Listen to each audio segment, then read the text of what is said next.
Hello বন্ধুরা, সবাই কেমন আছো? আশা করি সবাই খুব খুব ভালো আছো। আমরাও খুব ভালো আছি। তো দেখতেই পাচ্ছ, এই ভিডিওটা আমি সকাল থেকে শুরু করেছি। ওই প্রতিদিনের যা কাজকর্ম থাকে সেগুলো করছি। ক্যামেরায় তো সব কিছু ক্যাপচার করা পসিবল না, তাও যেটুকুনি পেরেছি আমি দেখাচ্ছি। এই দেখো, কিছু জামা কাপড় ছিল, ভাঁজ টাজ করে ঘরদোর পরিষ্কার করলাম। পরিষ্কার করে এবার একটু গাছগুলোকে একটু জল ঢল দিয়ে ওরা যেখানে থাকে ওদের সেই মতন জায়গায় আমি প্লেস করে দিলাম। এখন সব জায়গাতেই হালকা হালকা ঠান্ডা তো পড়েই গেছে বলো। আমাদের এখানেও বেশ ভালোই, বলবো না, দিনের বেলায় অতটা ঠান্ডা না লাগলেও রাতে কিন্তু বেশ ঠান্ডা লাগে। আর দিন তো ছোট হয়েই গেছে, তাই আমি চেষ্টা করি সকাল থেকেই যে যত তাড়াতাড়ি কাজগুলো আমি কমপ্লিট করতে পারি, কিন্তু বিশ্বাস করো কোনো দিনও আমার কাজগুলো তাড়াতাড়ি কমপ্লিট হয় না। আজকে তো আবার দুপুরের দিকে আবার এক পশলা হালকা বৃষ্টি হয়েছে, বৃষ্টির পরে আবার একটু ঠান্ডাটা বেড়েছে আমাদের এখানে। তো ঠিক আছে, চলো এই কাজবাজ করি, করার পরে এবার রান্নার দিকে যাওয়া যাক। তো আজকে বেশি কিছু রান্না করব না, তার মধ্যে আমি যেটা করব সেটা হচ্ছে পটলের সর্ষে, সেটাই আমি তোমাদের সাথে শেয়ার করছি। তো দেখতেই পারলে পটলগুলো কেটে নিলাম, কেটে নুন হলুদ আর সর্ষের তেলটা একটু মাখিয়ে নিলাম। মাখিয়ে নেওয়ার পর কড়াইতে একটু তেল গরম করলাম। তেল গরম করে যখন তেলটা গরম হলো তখন অবভিয়াসলি আমি পটলগুলো ভেজে নিলাম। তো পটলগুলো মোটামুটি ভালো করেই একটু ভাজতে হবে, মোটামুটি 4-5 মিনিট ধরে। আর অপর দিকে সর্ষে পেস্টটা একটু দেখে নাও, 1.5 চামচ কালো সর্ষে, 1.5 চামচ সাদা সর্ষে, তার সাথে আমি নিয়েছিলাম একটু ডেসিকেটেড ড্রাই কোকোনাট। এটা হচ্ছে নারকোল গুঁড়ো, যেটা এমনি দোকানে পাওয়া যায়। তো এটা মোটামুটি 2 চামচ মতো নিয়েছিলাম। আর একটু কাঁচা লঙ্কা আর অল্প নুন নিয়ে মিক্সিতে পেস্ট করলাম। করার পরে একটুখানি গুঁড়ো করে তারপরে আবার একটু টক দই দিলাম, দেন আবার পেস্টটা করে নিলাম।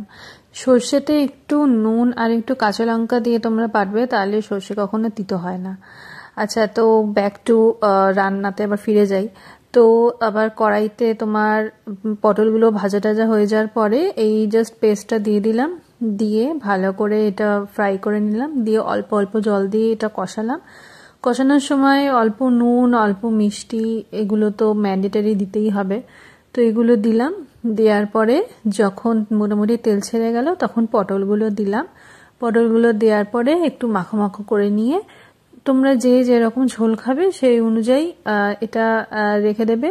মোটামুটি 4-5 মিনিট মতন রাখলে এটা হয়ে যাবে। একদমই সুপার ইজি এই রান্নাটা। আমি মোস্ট প্রবাবলি একটু ইজি রান্নায় প্রেফার করি, যেটা আমার ঝটপট করে তাড়াতাড়ি করে হয়ে যায়।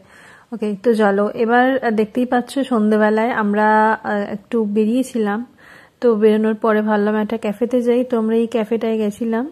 এটা শর্ট ভিডিও, আশা করি তোমরা সবাই দেখেছো, যারা দেখোনি প্লিজ একটু দেখে নিও, আমি লিঙ্কটা দিয়ে দেবো। তো এই ক্যাফেটা অ্যাকচুয়ালি কল্যাণী রোডের কাছে আছে। আর এটা খুবই ভালো একটা ক্যাফে, খুবই অ্যাফোর্ডেবল, অ্যাকচুয়ালি খুবই অ্যাফোর্ডেবল ক্যাফেটা। মোটামুটি এখানে 20-30 টাকার থেকে মানে খাবারের দাম স্টার্ট হচ্ছে। আর আমরা যে নিয়েছিলাম এটা হচ্ছে চিকেন পকোড়া, এটার দাম ছিল 99 রুপিস ফর 6 পিসেস। আর নিয়েছিলাম 2 কাপ ব্ল্যাক টি, যেটা most probably I think 20 to 25 নিয়েছে, অ্যাকচুয়ালি আমার ঠিক মনে নেই, ভুলে গেছি। তো 20 থেকে 25 মধ্যে নিয়েছিল। তোমরা বন্ধু বান্ধবের সাথে এসে এখানে টাইম স্পেন্ড করতেই পারো, কিংবা হাজব্যান্ড ওয়াইফ এলে, কিংবা বয়ফ্রেন্ড গার্লফ্রেন্ড এলে, যাই হোক মোটামুটি সবাই মিলে একসাথে এসে টাইমটা স্পেন্ড করলে, কোথাও বসে গল্প গুজব করলে ভালোই লাগে, তাই না? তো এটা হচ্ছে ওরকমই একটা জায়গা, অ্যাফোর্ডেবল প্রাইসে সবকিছু মানে পেয়ে যাবে তোমরা। এই ক্যাফেটা অ্যাকচুয়ালি ব্যারাকপুর থেকে টুয়ার্ডস শ্যামনগরের দিকে যাওয়ার পথে কল্যাণী হাইওয়েতে রাইট সাইডে পড়বে।